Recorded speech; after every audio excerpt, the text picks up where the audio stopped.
अधिक मासाच्या पर्वावरती संपन्न होणारा भक्ती उत्सव आहे आणि या उत्सवामध्ये 6व्या दिवसाच्या चिंतन सेवेमध्ये आपण उपस्थित आहोत. अधिक मासाचं पर्व साधून महिला भजनी मंडळाच्या वतीने गावकरी मंडळीच्या सहकार्यातून हा देखणा उत्सव या ठिकाणी संपन्न होतो आहे. मला सुद्धा या उत्सवामध्ये सहभागी होण्याचं सौभाग्य प्राप्त झालं. सर्व भजनी मंडळाच्या माध्यमातून आमचे परमार्थ स्नेही आम्हा सर्वांना आवडणारे व्यक्तिमत्व हरीश दादा यांनी दिलेलं निमंत्रण स्वीकारून या ठिकाणी येण्याचा सुयोग आहे. सर्वांच्या सहकार्यातून दातृत्वातून महिला भजनी मंडळाच्या अथक प्रयत्नातून हा उत्सव या ठिकाणी संपन्न होतो आहे. अधिक मासाचं हे पर्व आहे महाराज. भगवंताला आवडेल असा हा महिना आहे. अतिशय प्रिय महिना भगवंताला आवडला, कारण या महिन्याची देवताच भगवान परमात्मा आहे. या महिन्यामध्ये परमार्थ असेल, दान धर्म असेल, या गोष्टी सर्वात महत्वाचं स्थान दिलं गेलं. कुठल्याही प्रकारचं मंगल कार्य या महिन्यामध्ये चालत नाही महाराज. एखाद्यानं वास्तुशांती करण्याचा प्रयत्न केला या महिन्यामध्ये, घरामध्ये शांती राहत नाही, शांतबाई राहते फक्त. कुठलंही मंगल कार्य चालत नाही, कुठलंच नाही. लग्न कार्य नाही, कुठल्याही प्रकारचं कार्य चालत.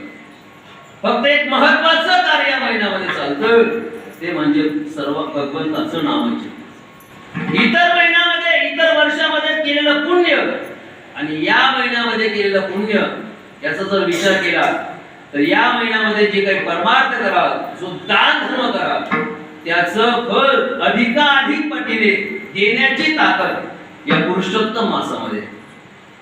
आपल्याकडे विविध पर्व काढतात भारतवर्षामध्ये, विभिन्न पर्व काढतात. एक पर्व काळ बरं का म्हणजे एक पर्व काळ 60 वर्षानंतर येतो, एक पर्व काळ 12 वर्षानंतर येतो, एक पर्व काळ 3 वर्षानंतर येतो, एक पर्व काळ 1 वर्षानंतर येतो. भगवान श्री ज्ञानोबांनी सच्चिदानंद बाबांच्या द्वारा ज्ञानेश्वरी लिहून पूर्ण केली. ज्ञानेश्वरी ज्या दिवशी पूर्ण झाली तो कपिला षष्ठीचा पर्व काळ 60 वर्षांनी एकदा येतो. 2027 मध्ये ऑगस्ट मध्ये पहिलं स्नान आहे. नाशिकला कुंभमेळा आहे, 12 वर्षानंतर येणारा पर्व काळ. महाशिवरात्र 1 वर्षानंतर येणारा पर्व काळ आहे. आणि पुरुषोत्तम मास हा 3 वर्षानंतर येणारा पर्व काळ आहे.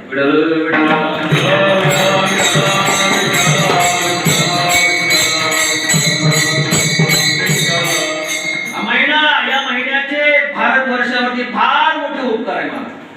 आपले ऋतू ऐका, आपले सण, आपला गुढी पाडवा प्रतिपदेलाच येतो, याचे एकमेव कारण हा पुरुषोत्तम मास आहे बरं का. हा महिना जर आपण मानला नाही ना हिंदू धर्मियांनी, तर आपले सण कुठं जातील, कोणत्या दिवशी येतील हे सांगता येत नाही. प्रतिपदेलाच गुढी पाडवा येतो, विजयादशमीला दसरा येतो, याचं एकमेव कारण हा पुरुषोत्तम महिना. इतर धर्मीय हा महिना मानत नाही, म्हणून त्यांचा सण कधी उन्हाळ्यात जातो, कधी हिवाळ्यात जातो, कधी पावसाळ्यात येतो. का? हा महिना ते मानत नाही. या महिन्याचे फार मोठे उपकार आहे महाराज. तर भगवान परमात्म्याला आवडणारा हा महिना आहे, ते पवित्र महिना आहे.